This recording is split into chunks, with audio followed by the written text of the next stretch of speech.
कोई भी परिस्थिति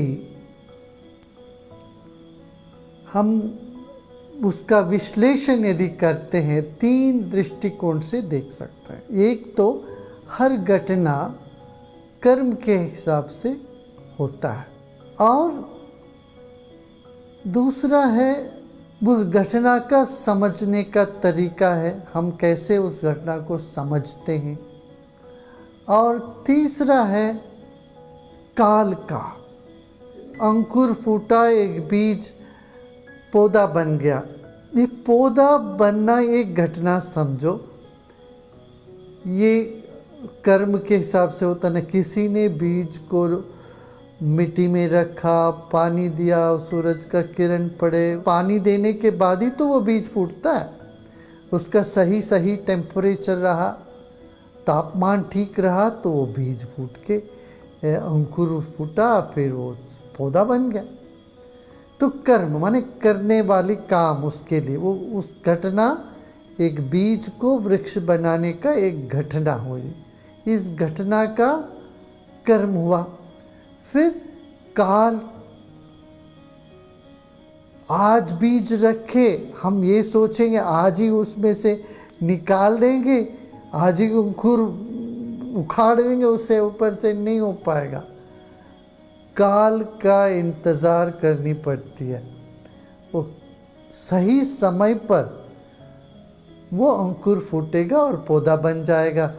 तो एक तो कर्म हमें किया तो उसका फल है, पौधा बन गया। दूसरा, सिर्फ हमने किया इसीलिए बन गया क्या? अभी तो तत्काल बन सकता है, नहीं, उसके लिए सही समय का प्रतीक्षा करनी पड़ी। समय सापेक्ष है, हर घटना समय सापेक्ष, सो समय का बड़ा महत्व है।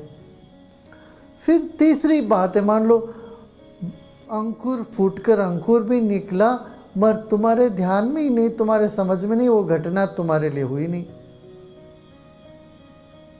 तुम तो कहीं बैठे सोचते रहो, अरे हुआ ही नहीं, मगर आंख खोल के देखो तो वो हो चुका है वहाँ। लेकिन तुम्हारा समझ, हर घटना को कैसे तुम समझते हो, सही समझते हो, उसको गलत समझते हो, या उसको समझते ही नहीं हो, ये समझ है, अपना ज्ञान। तो ये 3 चीज़ें होती है हर घटनाओं के साथ। तो एक घटना घटी, वो कर्म का फल रूपी है। फिर समय का उस पर योगदान है, किसी समय पर ऐसा होता है, सही समय पर बीज बोते तो अंकुर फूटता है, गलत समय पर बोते हैं तो बीज फल फूलेगा नहीं। वो उसका परिणाम क्या है और उसकी प्रक्रिया क्या है और उसकी प्रतीति क्या है, ये सिर्फ एक प्रतीति ही है या वास्तव में है, ये सब जो है समझ की है। हाँ, ऐसे ही सारा संसार को हम देखने जाते हैं, यहाँ सब कुछ घटनाएं, जितनी भी घटनाएं हो रही हैं संसार में, ये सब कर्म के हिसाब से हो रही है। कर्म माने ये नहीं है कि निराशावादी नहीं, अरे सब भगवान ने जो किया सो हो गया, नहीं, ऐसा नहीं। कॉज एंड इफेक्ट इसको बोलते हैं, कारण और कार्य, कार्य और कारण रूप है सारा संसार। ये सब घटनाएं उसके अंतर्गत ही आता है। बिना कारण के कार्य नहीं, बिना कार्य के कारण नहीं है। तो कार्य कारण माने संसार के हर चीज़ कारण से बंधी हुई है और कार्य से बंधी हुई है और काल से बंधी हुई है, उसी काल पे होता है। जितना भी तुम प्रयत्न करते हो, सही समय आता है तभी वो फल देता है। अच्छा, सिर्फ समय को ही पकड़ के बैठ जाएं, वो भी नहीं। सिर्फ समय के पकड़ के बैठोगे तो तुम कर्म को छोड़ दिया, प्रयत्न छोड़ दिया, तो भी नहीं बनेगी बात। सही समय आ गया, बारिश हो गई, तुमने बीज नहीं बोया तो कुछ फसल नहीं आने वाला, और गलत समय पर बीज बोया तो फसल नहीं आने वाला। ऐसे ही जीवन में भी सही समय और कर्म, और दोनों के साथ क्या, ज्ञान, समझ, ये तीनों होनी चाहिए। कोई आप कुछ काम करते हो, गलत होता है, फिर मन को दुख होता है। ये दुख कैसे हुआ, समझ से हुआ। समझ को ठीक करो। जो अभी दुख लगता है, गलत लगता है, इससे भी कुछ भला ही हुआ है। दूध बिगड़ गया तो पनीर बन गया, दही बन गई। तो इस तरह से हमारा समझ या दृष्टिकोण बदलता है तो मुक्ति मिलती है। हाँ, तब प्रसन्नता छाते। प्रसन्नता ही मुक्ति का पहचान है। जीवन में मोक्ष का पहचान क्या है, मस्त। जो मस्त है समझ लेना वो मस्ती में, वो मोक्ष है। ऐसा नहीं शराब पी करके जो मस्त हो जाते, वो मस्त नहीं होते, बेहोश होते हैं। होश में मस्त हो जाए वही मुक्ति है। बेहोशी में तो मस्त हो ही नहीं सकते, कोई जड़ता पकड़ लेता है उसको। तो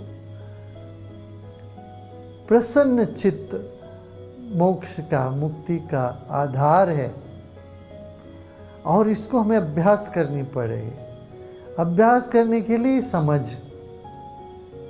क्या, यही जो भी हो रहा है कर्म के वजह से हुआ।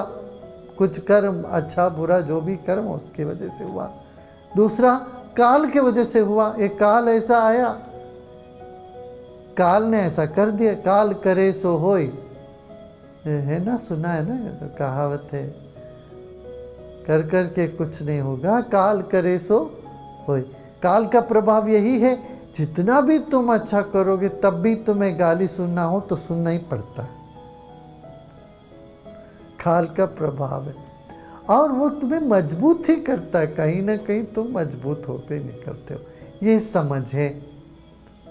कर्म और काल से हमें दोनों अच्छा ही होगा। क्यों, हम शिवोहम में हैं, हम शिव के साथ जुड़े हुए हैं।